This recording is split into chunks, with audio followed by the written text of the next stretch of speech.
In one of the most honest and unfiltered podcast conversations Taylor Swift has ever sat down for, she did something she rarely does. She went all the way back to the bedroom, back to the confusion, back to the girl who felt everything so deeply she had no choice but to write it down. And what came out of that conversation were 10 pieces of advice that every creative person alive needs to carry with them. Not advice from a superstar looking down. Advice from someone who struggled, doubted, prepared obsessively, and fought for every single room she was ever allowed to enter. Advice number 1. Feel everything and forget nothing. She told the host something that stopped the room completely. She said that when you are between 17 and 22 years old, you feel things on a level that most adults spend the rest of their lives trying to recreate. You notice the candle ash on the cuff of a shirt. You notice a single button. You spend an entire day thinking about one person, and you cannot explain why. Most people grow up and shut that sensitivity down. Taylor made a decision early in her life to never let that go. She said that level of detail is not weakness. It is the entire foundation of every great song she has ever written. Her first advice to every creative person listening was this: feel everything deeply and never apologize for noticing too much. Advice number 2, start before you are ready. She laughed when she told this story. She was a young teenager walking into professional songwriting sessions on Music Row in Nashville. Grown adults, hit songwriters, people who had been doing this for decades. And she was a kid who had no right to be in that room. But she showed up anyway. And she never came empty-handed. Every single session, she walked in carrying 4 to 5 nearly finished songs, 2 half-finished ideas, and 10 hooks. Because she refused to let anyone think she was there to coast on potential. She was there to work. Her second advice was simple and direct. Do not wait until you feel ready. Show up with more than anyone expects and let the work speak before you do. Advice number 3. Study the stories that make you cry. She described sitting with country and folk songs as a young girl and feeling something click inside her mind. Songs like Harper Valley PDA and Goodbye Earl by the Dixie Chicks followed a character through time. The first verse planted a lesson. The chorus carried it.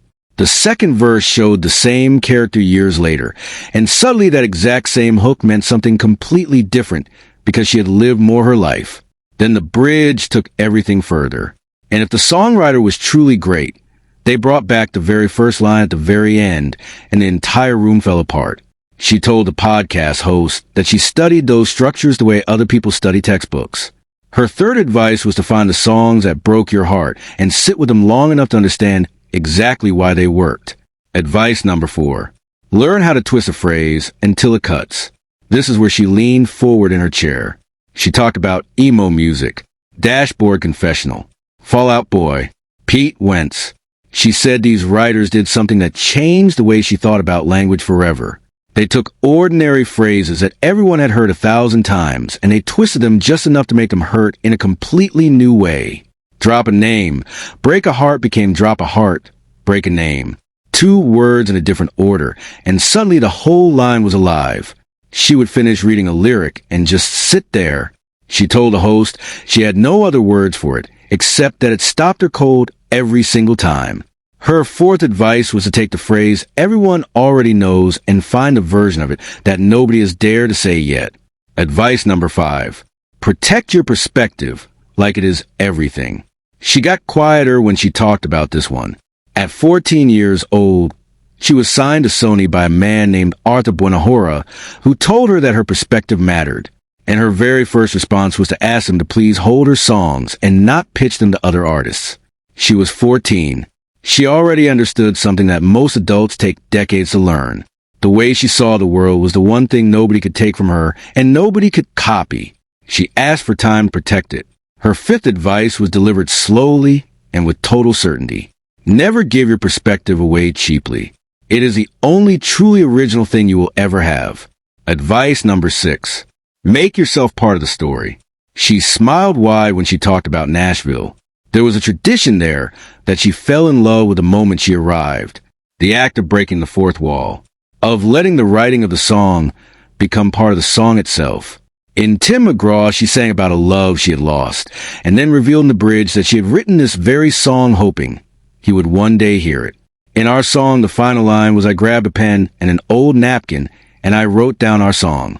The songwriter stepped inside the story and became a character in it.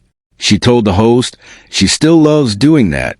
Her sixth advice was to never be afraid to make yourself visible in your own work. Sometimes the most powerful character in the story is the one telling it. Advice number 7. Hold your best twist until the very last line.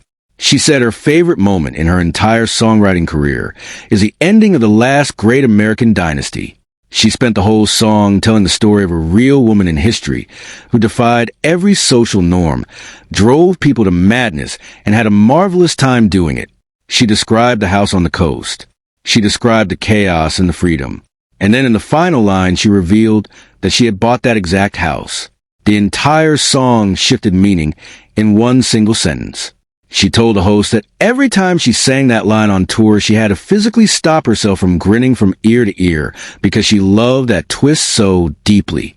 Her 7th advice was to save your most powerful reveal for the moment the audience least expects it and let the last line carry the full weight of everything that came before it. Advice number 8.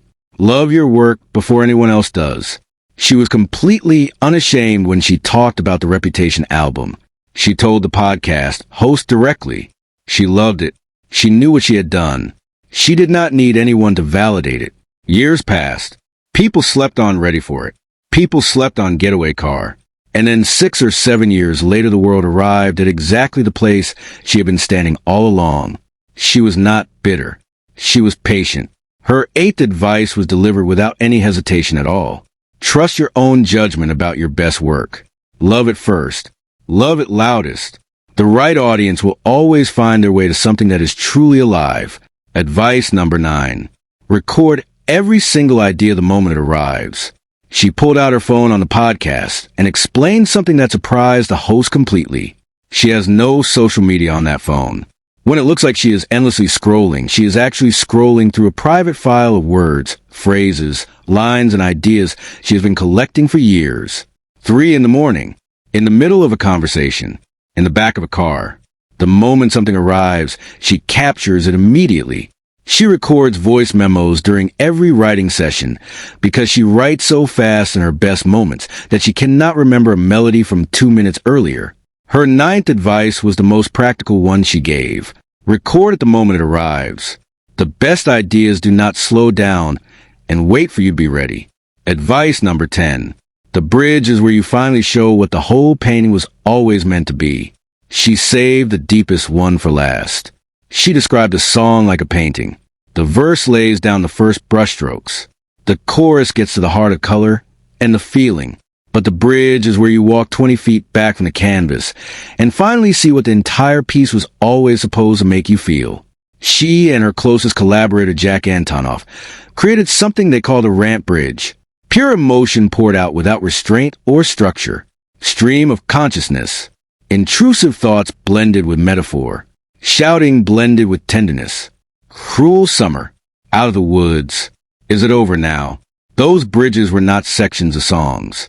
They were the moment the listener finally understood everything the song had been building toward from the very first word. Her 10th and final advice was delivered like a closing truth.